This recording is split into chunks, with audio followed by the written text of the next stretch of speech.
தீய சக்தி இப்ப கதறது, டிவிக்கே வந்ததும் பதறது, காலங்காலமா கொள்ளையடிச்ச கைகள் எல்லாம் உதறது. இப்ப யாருக்கு இப்ப உதறது கையே? அதாவது ரொம்ப காலமா நம்ம இந்த தீய சக்தியை விமர்சிச்சா இவங்க ஒரு உருட்டுறது நம்மள்ட்ட சூரியனை பார்த்தா நாய் குலைக்கும், சூரியனை பார்த்தா நாய் குலைக்குது அப்படின்ட்டு. போலீஸ் நாயை வளர்க்கறதே திருடனை பிடிக்கதான்.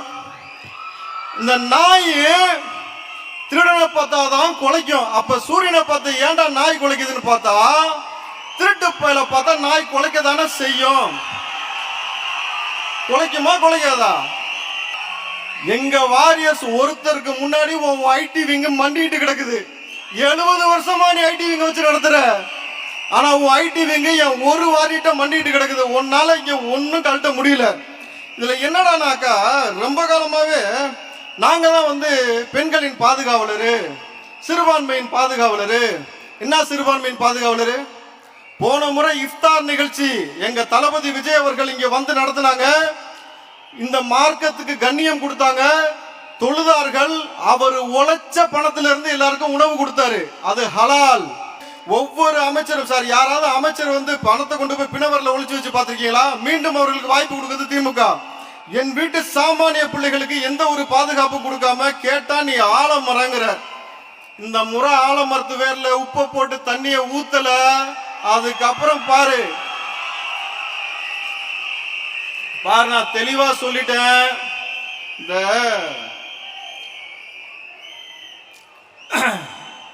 மூழ்க போற கப்பல்ல ஏறி சவாரி பண்ணிட்டு மூச்சு பிடிக்க பேசுறதெல்லாம் நிப்பாட்டிக்கணும்.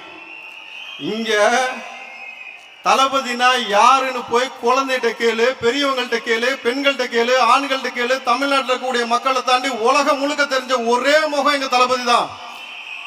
சேப்பாக்கத்தை விட்டு வெளியே போனா உங்களை யாருக்கும் தெரியாது.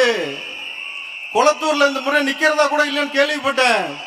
ஆனா எங்க தளபதி உலகம் முழுக்க எங்க போனாலும் வரும். ஃபாதர் ஆஃப் கரப்ஷன் போட்டா கலைஞர் பேர் வருது. டுபாக்கூர் பொலிட்டிஷியன் போட்டா வேற ஒருத்தர் பேர் வருது. ஐயோயோ, நீ என்னடானா எங்கள்கிட்ட படம் காட்டிக்கிட்டு இருக்கிற.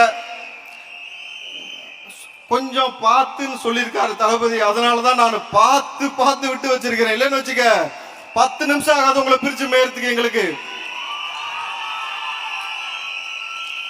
மிமிக்ரி பண்றது, கைய மடிச்சு நிக்கிறது, சேட்டை செஞ்சிருவோம். 2026 தளபதி அவர்கள் நிச்சயமாக கோட்டையில அரியணை அமைவாரு. அன்னைக்கு உங்க ஒவ்வொரு மக்களும் எந்த வீட்லயும் பதட்டம் இல்லாமல் நீங்க உங்க வாழ்க்கை நடத்தலாம். முன்னெல்லாம் பாத்தீங்கன்னா 5 வயசு குழந்தை தெருவில் விளையாண்டுகிட்டு இருக்கோம்.